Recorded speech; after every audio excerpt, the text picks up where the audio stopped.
this is Mina. So for today's vlog guys is share ko lang sa inyo yung kwento na ginawa ko magdamag. Ay nako, umaga hanggang gabi lang page.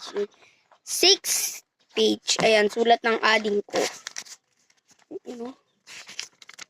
So dito ako nagsulat, then ayan, punong-puno ng ganyan. Punong-puno talaga siya. Punong-puno. So, let's go. Back to back. Tapos punong-puno. Ay!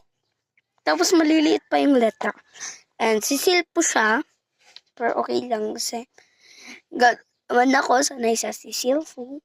So, let's go.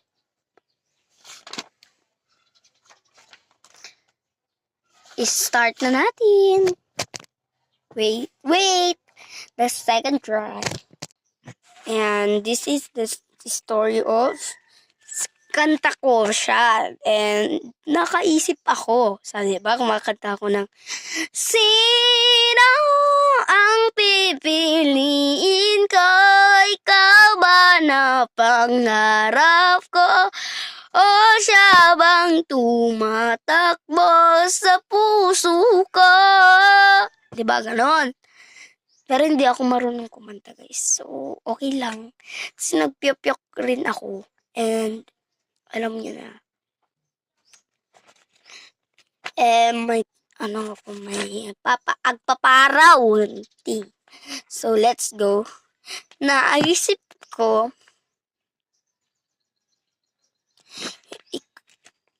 sinong pipiliin ko? Ikaw ba na pangarap ko?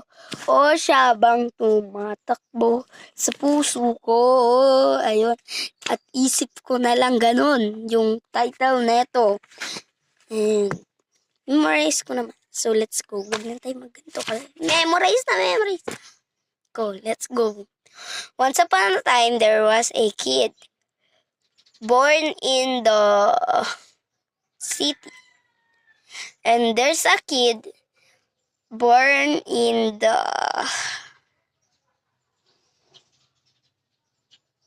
cave. There's a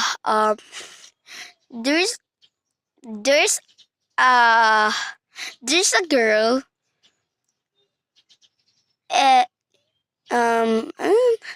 There's a girl go in the forest and she see the